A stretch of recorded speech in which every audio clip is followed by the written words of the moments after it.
back to another episode here on the podcast. This is just the beginning. I hope everyone's well and looking forward to this episode. I know I haven't posted in over a week now, but I'm back. It's been quite a busy week, so I've got a lot to kind of dive into. When was the last time I did an episode? I think it was last Friday I did an episode. And since then, I've had a really good week. I've been at home, so I've had a really good catch up with my parents. And not yesterday, the day before, I went down to Bath to see my sister, who's currently there at university. She just finished her exams for first year as well. So I was like, right, I'm going to go down, we can celebrate together. And I was just meant to go there for the day on the train and then come back in the evening. But spontaneously, I decided to stay over. And yeah, it was really fun. And like for the first time in ages, I actually had a good day without being anxious about, not being at home, or especially obviously, especially around food and drinking, because the last two times I think I've been there, I've been like really anxious when I woke up because I haven't gone to the gym straight away, or I've been really hungover, this whole anxiety thing again. But no, honestly, it was such a good few days, and it just made me so happy that I didn't feel so anxious when I woke up, or the whole time. Like, I just enjoyed myself so much again, and that just shows like so much growth with recovery and just like with myself, regardless of the food thing. I think that I always got anxious around lack of control around any situation. Like, I don't know when I was going to go to bed, and I went to bed at 11, and that is the latest I've gone to bed in so long. And I didn't think I was that pissed, but I had been drinking since like midday lunchtime. Uh, but it was like slow drinks, so it was fine. But I did mix. I had a wine at lunch, and then we had a couple of cocktails in the Botanist. Now, when I tell people that, it's kind of funny because, we're uni students and we go to the Botanist.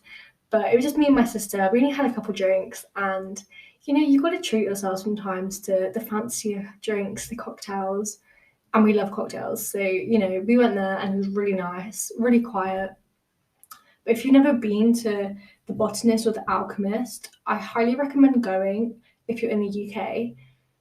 They've got those restaurants everywhere, and there's one just opening in my local city, which is so fun. In fact, they did a Facebook giveaway for like their VIP opening.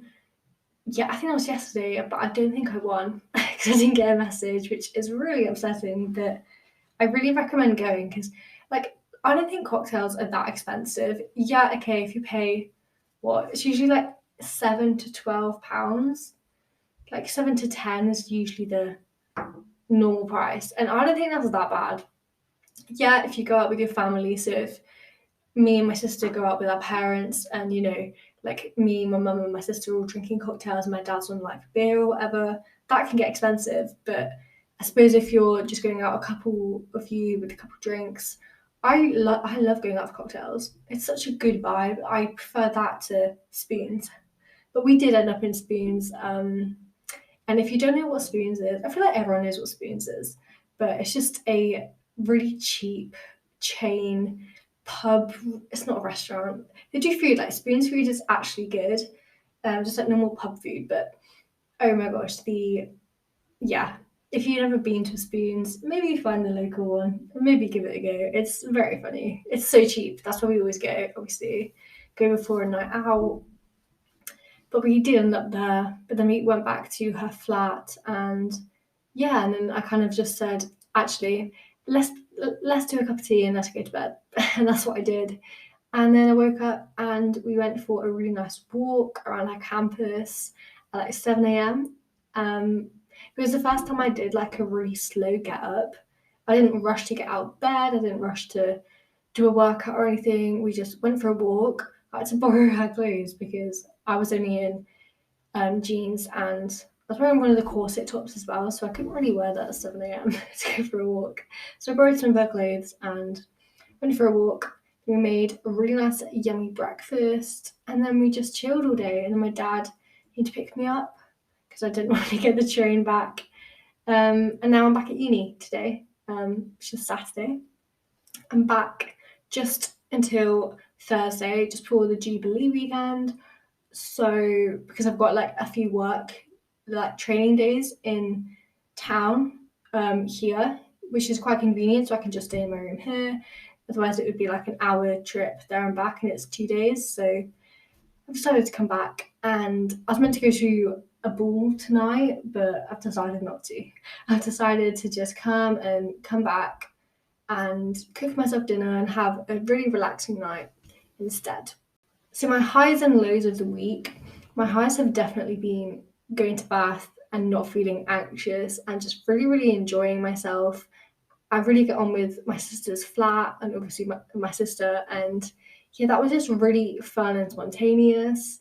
We booked our tattoos. We're going to get matching tattoos.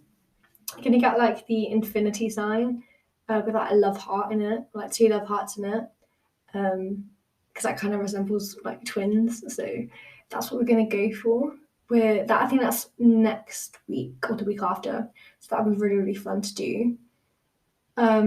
Lows of the week. I don't really think there are any. Have I got anxious this week? I feel like I got anxious earlier in the week. I'm not quite sure why. Like, I remember getting a bit anxious, but there's been nothing really bad. Like, we've just had a really fun week. So on Thursday I went to Bath. On Wednesday, me and my mum went out for brunch, and then we went out for dinner the week before. And yeah, it's just been a really good few days, good week. But now I'm back for my last ever kind of half week at uni, which is actually just hitting me. Yeah, it's like my last week at uni, so I'm just gonna really make the most out of it. In a way, I don't really need to be here this week because I could have just driven an hour there and back each day. It's only 2 days. I've got this training thing, so I could have just done that. And when I pulled out of the pool this morning, I was like, I could like just not go. But then we'd already been to do a food shop and I'd already packed, so I was like, that would just be very annoying for my parents and my mum. So I was like, nah. Although right now my parents are having a barbecue with my grandparents, and my mum's doing my favourite food. So that is really upsetting me. And she's just bought Pimm's. And if you're from the UK, I don't know about you, but my summer does not start until I've had a glass of Pimm's and some strawberries. We grow strawberries every year. So around now, like they're green. So it's the end of May now, 28th of May. Well, I thought it was Friday, it's Saturday. Oh wow. We grow strawberries like on a trellis in our garden every year. Every year we get punnets and punnets and punnets. Last year, being still kind of COVID times-ish last year. And yeah, I think they cropped really early. And this time last year, we had made so much strawberry jam and so much strawberry gin. And I never had strawberry gin, but it was really, really nice. But we don't really eat much jam, so we were just giving it away, but there was just so many. And the squirrels, because we live in the woods, so the squirrels and like all the birds were eating it. So we were sharing these strawberries. And we were getting annoyed that these animals were eating them, like the mice and stuff from the woods. But I was like, we do not need any of them. We have so many, but that's like my start of summer. And I wanted to wait to have strawberries until the blooming ones, so like the green ones at the moment, until they like were croppable and it was homegrown strawberries. But when I went to Bath, we had that for breakfast. But again, I started my summer. I did bring like some of the Pimm's from home, so I might be having that with dinner. I was gonna have a night off, but I might just have a glass of Pimm's because it's so nice. If you don't know what it is, it's kind of like fruity, like it's not a liqueur, just like a fruity mix, and then you mix it with lemonade, and it's so good. It just tastes like juice. It kind of tastes like a fruity cider at that point, but oh, it's so good. Basically, it just talks about all the different things you might go through, so anxiety, depression. I think there's some stuff on EDs in there. I haven't really got to that yet, but it just gives you like loads of tools that because the author is a doctorate and like a counsellor as well. So it just gives you loads of tools that she's been using through her therapy as well, like teaching other people. So it's kind of proof that they work as well, these like tools and challenges to do. And so far it's really educating as well, because like, I'm reading about low moods at the moment, and I'm obviously not in a low mood at the moment, but these books are really helpful to read when you've just gone through that kind of thing, and you're, especially like self-growth journeys, if you've just been through obviously a whole life of that shit and you're just emerging from it wanting to better yourself on purpose, obviously. I feel like if you read it whilst you're going through it, it's one of those things that you'll be like, fuck off. You know, and someone says, oh, everything will be okay. And you're like, just no, fuck off. Shut up. It's one of those things. So I would recommend it if you're kind of like me at the moment. And it just helps you understand your past experiences. And I really understood quite a lot from it. It's just really, really, I really like it. And they've also started a new online, just a free course in not social linguistics, in social psychology, because I'm just really interested in psychology, and I was going to change my uni degree for the second year for that, for psychology and linguistics, because I do a course here at my university, but I didn't want to like repeat the year. And not gonna lie, it would have been fine if I was set on it, but it was kind of again another spontaneous thing. And as much as I'd love to switch to it, at the same time, as much as I complain about my course not having a lot of essays and assignments, because I do love writing, I do think that course would be heavily like essays and assignments and referencing. And I've just got to a bit on the online course about the like research and data analysis and the kind of how to do experiment, like the experiment side of it. And I just know that you'd have to do field work and, you know, do a whole experiment yourself and hypothesize stuff and make up a whole experiment. And I just don't think I'd enjoy that bit. That would be the most interesting bit, but I don't think I'd really, yeah, be too much work, I guess. But if you haven't guessed by today's title, today I wanted to talk about diet culture, or like the reading trend, or this trend, that trend. But I hate body image and the body trend. Since like my mum, our parents, like since the generation before, when magazines started becoming really popular, especially things like women's health, that kind of thing.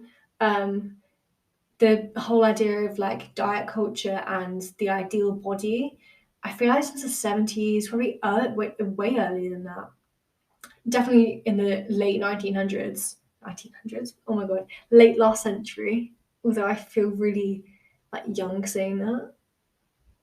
Like a couple of decades ago, that was definitely the thing that everyone was talking about. You know, you had to be curvy at that point, then you had to be really slim. And if you look at magazines from back in those times, it wasn't not that long ago. If you do look in magazines, or even like the very first blog posts when blogs became a thing, I do think the messages are just so bad. If you go read a few of them now, it's just saying like, especially with like pregnancy and mums, I hate that, even though obviously I'm 18, but I just hate the pressure that some people feel and some people apply to others about getting their pre-pregnancy body back. You've just given birth and people literally want to be so like snatched a week later, especially obviously younger mums and younger people and celebrities. I do get that in a way, because especially if you're famous, you're going to be on the news, people are going to see you. But why does it matter what you look like, especially after you've just given birth? You especially need slack then. But this is why I just wanted to get back into the whole topic of not necessarily body image, but more just diet culture and just the summer body. I hate this so much. And it's not just girls and women at all, it's guys as well. Because this whole thing of, if you've never heard of bigorexia, BigoreXia,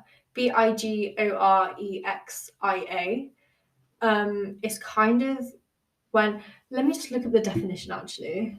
Definition says it's also known as muscle dysmorphia, a health condition that can cause you to think constantly about building muscle on your body. Bigorexia shares some of the same symptoms as other disorders like anorexia and is a type of body dysmorphic disorder. So it's very, very common with guys. I feel like it doesn't even need a name, but I don't know whether I'd say this a lot, but I hate labels. Like me and anorexia and even just eating disorder, I hate that label so much because one, it's overused, and two, it's kind of like, this might sound really bad to say, but I feel like I'm kind of part of a club. I know it's not. I know it's a now in recovery, it's a massive community, but at the same time, it does kind of sound like a trendy club to be in, and I hate that because some people do use like EDs as that, and they go, "Oh, haha, I've got an ED." You know, that kind of like saying and that phrase that I really hate. And the whole topic of eating disorders, I do really want to get into in a whole episode. Not just necessarily my journey, but just the whole concept of it. And I would put it in with this episode, but I don't think I'll have enough time. And it might get really long. So I don't think I will put it in there. But so it's not just girls. Obviously, guys go through like anorexia and bulimia and all the other eating disorders. But if you think about the pressure that guys have to have a six pack, have this like brown floppy hair that all the girls want, to do gym every day, to have really big biceps and shot like the really toned shoulders and back muscles, and just be pure muscle. Like I hate the pressure on guys, maybe more than I hate it on girls because it's just not talked about enough. But it just shouldn't matter, should it? It just really should not matter. And we are all hypocrites for this. I can really, really preach all of this that I want to say, but I do some of these things sometimes, which annoys me. As soon as I catch myself thinking anything about someone else's body, what they look like, just who they are, like if I find myself judging, I just judge myself so much more and I hate it. But sometimes we do it, and I guess that is okay, but not, I guess, if you share the thoughts out loud and be really nasty. But again, if you find yourself doing it, try and stop yourself doing it before it hurts anyone, or like starts drilling that into your mindset that it is okay to like talk badly about people, because not. There's no situation where it's okay. So going back to diet culture, this has been going on for so long, as I was saying. And it's just, it kind of refers to like a rigid set of rules and expectations about the value of thinness and attractiveness over like physical health, mental health, our well-being. Basically, diet culture just means shove all food aside, you need to look skinny. Doesn't matter how you get there, you're only going to eat salad. That is what it's about. And it often emphasizes like good versus bad foods, which is a concept that I despise. Being like someone who I am going through recovery, this is something that is a massive trigger for me. But I have in my mind, obviously, for the past few years, more and more since about the age of 12, I've had the idea of good versus bad food, and the bad food list has become longer and longer and longer. Obviously, everyone knows that things like chocolate, sweets, they're not good for you, but you shouldn't label them as bad because as soon as bad comes in, you can go down this road of like calorie restriction, self-deprecating talk. Like as soon as you go, oh, I can't eat that, that's bad food. I feel like restrictive thoughts can come in so easily if you have an eating disorder or not. Diet culture really does focus on calorie restriction, which I really, really don't like. I do think it's really like different with when you're older. Because I was speaking to my mum about this, and I I have these conversations with her quite a lot because she's like, "Oh, I really want to lose weight." She's 50 now. She looks great for 50, honestly. And I'm like, "But mum, you don't need to lose weight." But then at the same time, I get that if you're at that age, you go through that phase where you want to lose weight, and she doesn't need to lose weight by any means. But then I get that some people just want to lose weight like for themselves. Like I had this kind of conversation with my sister as well. And I've said to her, as long as you're doing it for you and because you perhaps want to be healthier, that's fine, but don't do it in such a unhealthy way like I did. Hypocrite. Still eat balanced foods. It's just about balance. Like, you can have these bad foods, they're not bad for you. Everything in moderation. Like, you can have all these things. It's okay. Like, I think I've mentioned this before. I was always taught that you couldn't have more than one bag of crisps a day. That was something that has always been drilled in my mind. I think just by my like parents, my family. But in a way, like, it is kind of true, I think, because you might have a bag of crisps for lunch, but then immediately from that, that just sets you in restriction. Like, oh, I shouldn't have chips more than once a day, or I've already had sweets today, I can't have ice cream, and it just sets you down this path. And I think that's how I started. I got worse and worse and worse with that. Something that caught my attention recently was Weight Watchers, and what are the other ones, like Slim Fitness, all these things that promote. Again, it is focused on the older age group, who they might be going through menopause, after pregnancy, or they've just not really been healthy for quite a few years, and they want to be healthy, maybe go to the gym more, just eat healthier, and they think the way to do it is to restrict. Now, Weight Watchers and other groups like this, they have got so much money. Their subscriptions, like, people pay them, like, people pay to join these clubs to lose weight. Okay, so a lot of people find weight loss really, really, really hard because they think that they have to go to the gym every day and restrict and only eat salads and never eat, these bad foods. Or, they might have a cheat day on a weekend, but then if they've already had one cheat day in a week, they can't have that again. And that's what weight loss means to a lot of people. And that is not good, because as soon as you fail, in quotation marks, fail one day, you're going to think that you've just failed this whole journey, and you think that you've gained all this weight back just from one day of eating, no veg or no fruit. It's okay to go off track. It's okay to indulge in really good food one day, 2 days, 3 days, a whole week, 2 weeks. As long as you know, like, what's healthy and what's not, and you know that balance is, just, you don't even need like five a day some days. If you literally have pizza for breakfast, lunch, and dinner, that's fine. Like, just eat what you want and eat what your body tells you to want. And this Weight Watchers, oh my gosh, they label foods as sins. Now, labeling foods as bad is bad enough, but when you start to add in this whole sinning, that is so toxic. Imagine then if you do these clubs from, like a younger age, or, when you're in your early 20s, for example, or you just hear this concept, that could be so triggering for some people, and that could just be drilled into your mind for literally the rest of your life, and you then might think that pasta is the devil food for your whole life. I have thought that. I've thought all carbs was bad, and all, like, I have had this thing in my mind, but obviously I never got it from Weight Watchers. But think about if that could be such a trigger for some people, and then they start having to label sins, and then they get like shunned upon in a group when they go and like admit that they've had a bag of crisps and it wasn't a Weight Watchers branded crisps, or they've had literally like a cookie or something, which is not, that means nothing. And they're like, oh my god, you ate that, that's so bad, you've sinned. Like, that's just such a bad concept. Again, I kind of do understand these groups and why they originated, because they did originate around the time where weight loss was such a big thing.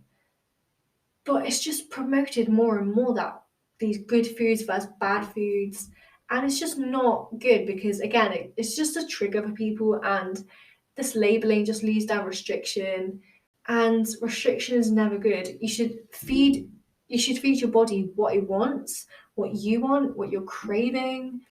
I've been craving lemon meringue pie for so long, these last few months, but I know in my mind, the next time I see it, no matter what time it is, when it is, where it is, I'm gonna get some and just eat it, because I'm done with food rules and restriction.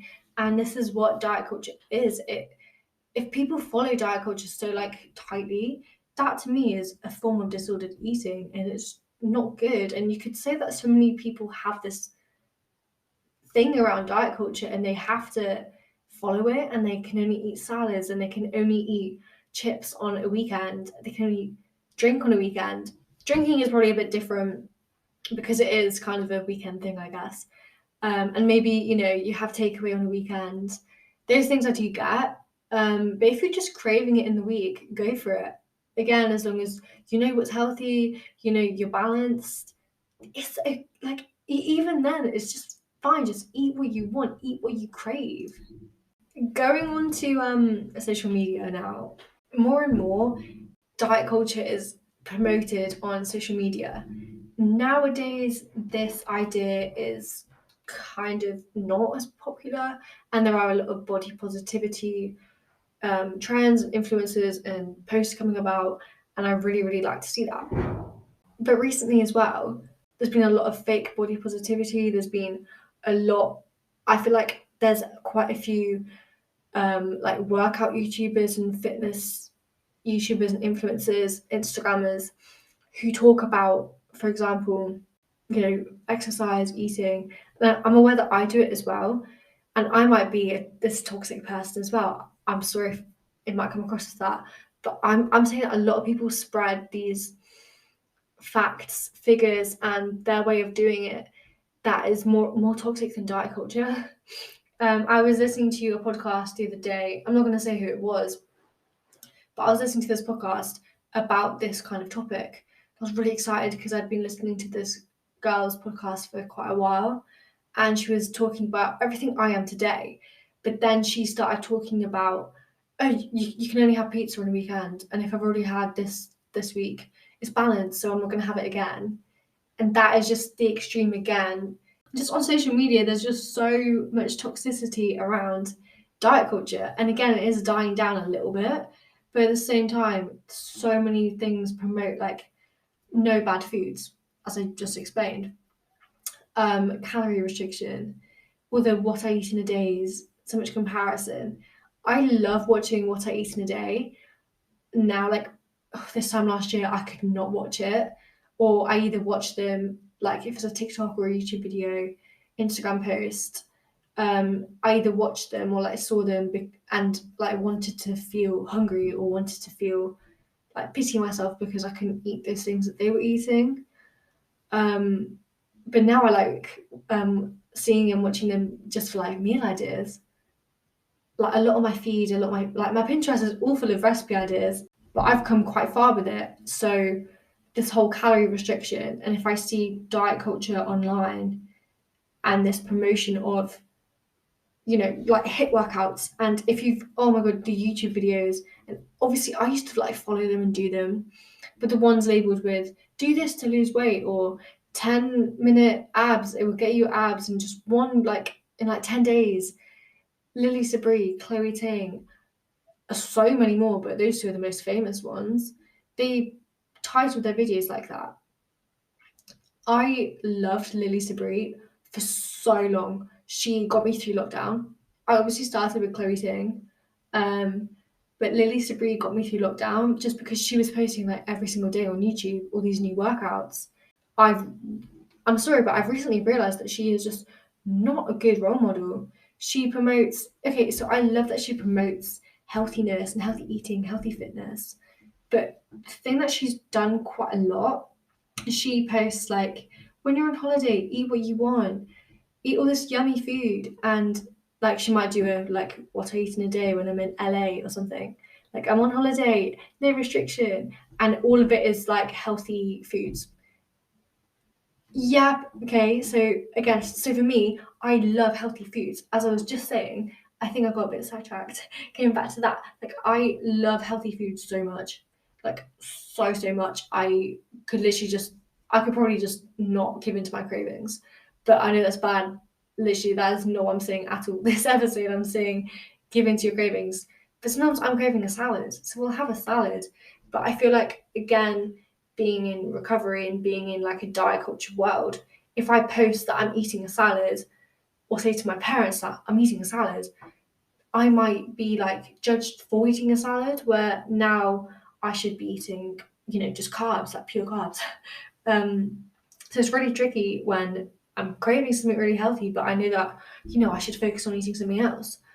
But influencers like Lily Spree, like they just sometimes post stuff that means no harm. Talking about it like I am today, they're literally just doing it because in their eyes it's good. But I just think that she just posts too much about results. She posts so many before and after pictures, but now she's labeled it as like before and during, for like people who send it in. Like instead of before and after, it's before and during, and that's still the same thing. I'm sorry. Like the message there is her saying that you're like weight loss journey or like whatever journey you're on, whether it's like building muscle, weight loss, whatever. She's saying there that it's never over. Like there's no after picture. You're always on this journey to like better yourself. But she just always like adds in the tone of weight loss and look really skinny for summer. But she doesn't use words like skinny, but it's still like the tone's still there. And I've just realized, so if you are really prone to giving in to diet culture, maybe I think I said this on my last episode, but just look on who you follow. And if you think that they're really good influencers, just think after you've seen their post or watched a video, whatever, like, do you feel good after you've seen that? Does it make you feel bad?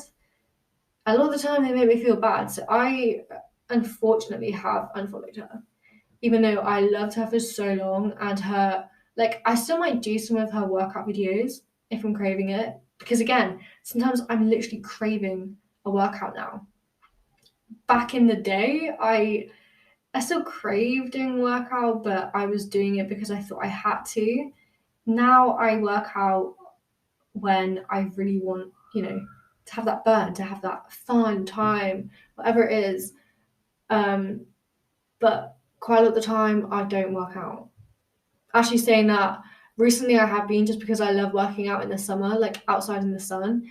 I do love that, and I do love wearing like shorts and a sports bra because like I don't have to wrap up. I hate walking to the gym wrapped up and then having to like strip off when you get there. I love now that I can just walk in shorts. But anyway, that's not really the point of this episode. Just we see so much on social media about low calorie recipes, the substitutes of like what to use instead of bread or instead of pasta, like use rye bread or use these wholemeal rice crackers instead of a piece of toast. And it's all really like substitutes, low calorie alternatives. And like if you look at alternatives, usually they have more like shit ingredients in them. So it's probably not healthier. It might have lower calories, but be kind to your gut as well and be kind to your body. Like if you see something that you literally cannot pronounce any of the ingredients, I do try and stay away from that in order to improve my gut health. I'm trying to eat a lot more like whole foods. Obviously I know I can't do that all the time, but I'd rather eat like freshly made bread or just a normal bread loaf than rye bread. Or like I love rye bread and I love like these healthier versions, but I know that sometimes like plain bread, I don't know why I'm talking about bread, but plain bread is probably healthier in terms of the ingredients because it's just flour. Actually, what is bread? Yeah, just flour and water, opposed to all these added things that you don't really know what they are. And again, there's all the fasted workouts, pure cardio and HIIT. I fell through that gap so long ago, and that's all I did. And all these labeled workouts, again, that's just all there is on YouTube. And yeah, it's fun to do HIIT workouts, but not every single day. And it's just the labels of these workouts. Like, it's okay if you do HIIT every day, as long as you do it because you like it, as long as you do it because you know you're doing your body good and you're feeding your body like with good nutrients afterwards. But if you're doing it because you're like, I need to lose weight, you're never gonna get there. And the whole like sinning and the bad foods, I'm just gonna keep talking about that because it's so bad. It's so bad. Chasing for a certain physique will not find you happiness. Because I guess if you've been through an eating disorder, you will know that you think the very first thought you have at the start, you're like, I want to lose weight, I want to look skinny, I want to look like these other girls. Well, for a lot of people, it's like that. That's kind of the start. You're like, why don't I look like them? I'm going to stop eating lunch and look like them. And you just see the numbers fall and fall, and you see your clothes start to look bigger on you, and you don't fit into any of your clothes, and you just look smaller and smaller, but you just keep challenging yourself to keep going, and you just become less happy with your body more and more. Like, you realize, why am I not getting happy with my body? Oh, I want to lose more weight then. Chasing for this physique is never going to find you happiness. And that this is the same thing with bigorexia and muscles. And you see all these guys just going more and more to the gym, and they're like, oh yeah, my muscles aren't big enough. They're like these massive biceps, and that's what I really don't like, and that side isn't talked about enough. I understand that I kind of mentioned it earlier and then just didn't come back to it, but I'm back to it now, and I'm saying anorexia, bigorexia, eating disorders, or just disordered eating in general. It doesn't have to have a label on it. That is another thing. I'm labeling it as diet culture because that isn't really a label, it's just an umbrella term for all of this. Social media, body image, eating disorders, self-growth, I guess, as well. Just all of these things just come under the term of like diets. The word diet is not, it's not a bad thing. When I say diet, I mean like the food I'm eating. That is a diet. When people say I'm gonna go on a diet, like, grammatically that makes no sense. Semantically that means no sense. Which is why, like, your diet is what you eat. If you say I'm on a diet, it just makes no sense. So many people just talk about, oh, I need to lose weight, I need to go on a diet, and I just ask them why. And they go, oh, because my thighs are too big, my stomach's not flat. And they just do it. Okay, I understand that some people want to do it for them, but you don't need to lose weight. Again, as long as you know you're healthy, as long as you know you're not eating McDonald's 50,000 times a day, like, that's fine. You can still eat McDonald's and lose weight if you want to lose weight. Weight loss is such a taboo subject, and there is no right way to do it, but there are unhealthy ways to do it. There are wrong ways to do it. And I'm being hypocritical talking about it, but it's true. Like, if you focus on calorie restriction and HIIT and intense workouts and just pure cardio, I don't know the science behind it, but it's just not going to be sustainable in the long run. Your body will give up. And that's what happened to me, and that's scientifically proven that you just physically can't go on another run that day. The idea comes about that you feel prettier when you're at your skinniest, but as I was just saying, you really don't. You feel worse. This episode has kind of gone down a tangent, and I get that this has been quite triggering, I guess, maybe for a few people. And I'm sorry if it has caused some unsettling thoughts. I will put there is a trigger warning in this episode, obviously, but it does need to be talked about that diet culture it just sucks, especially that it's not just obviously at our age, at like a younger age, it's at older ages as well, and everyone has this drive, especially during summer, to have a bikini body, or for like a guy to get all the girls by having a six-pack. If there's any guys listening, you do not need a six-pack to have a girlfriend. Girls, you do not need to have a six-pack to have a boyfriend. No, if someone cares about what you look like, no, if someone loves you and wants you from what you look like over who you are, bin them. Especially your friends. Like, I get relationships and love, that's a different thing, but especially with your friends, if they like you because you've got a really good figure, or they make comments on your body all the time, why are they your friend? They shouldn't be your friend. Friends are someone who stick by your side and someone who likes you for who you are. Like, think about your family. Those should be your friends. Like, your family obviously loves you no matter what, because they kind of have to, but because of your personality. It does not matter what you look like to your parents. They see you when you look disgusting at your worst, and they still love you. That's what a friend should be like. That's what a boyfriend, a girlfriend, a partner, any relationship, any friendship, that's what that should look like.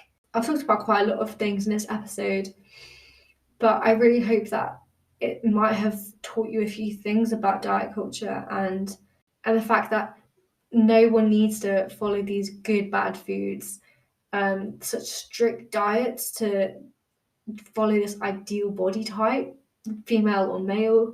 It like I get that it's so common and so easy to fall down these rabbit holes and trips and chip up everywhere, but it's just toxic. Just social media has definitely made this worse.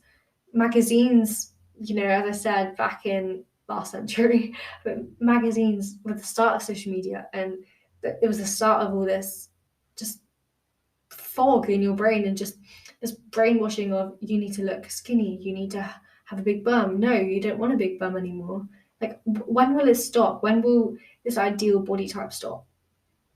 That's what I really want to, like, I want to research that actually. Why do we just have this drill just to look good all the time? Anyway, I'm going to stop rambling because I'm just going in circles now. So I hope you've had a good week. I've got quite a busy week, but I'm really, really going to enjoy this last few weeks at university, going for my morning walks if I want to. Some days I might just stay in bed, but going for my walks, getting coffee, just enjoying time on campus, because next year I won't be on campus. I'll be living in the town down the road. So I am so going to make the most out of it. And it's just hitting me now as I'm ending this episode that this might be the last one I film here in this room, and I'm getting kind of scared and kind of not emotional, but I'm also getting really excited because my summer is packed. Anyway, have a really good week. If I don't speak to you again before the Jubilee weekend, if you're in the UK, have a really fun weekend because I've got a lot planned. It's me and my mum. That's our Jubilee weekend, but it's gonna be good. It's gonna be so fun. So I'm going to race back home on Thursday for that. And yeah, I hope you have a good week and I'll speak to you soon. Goodbye.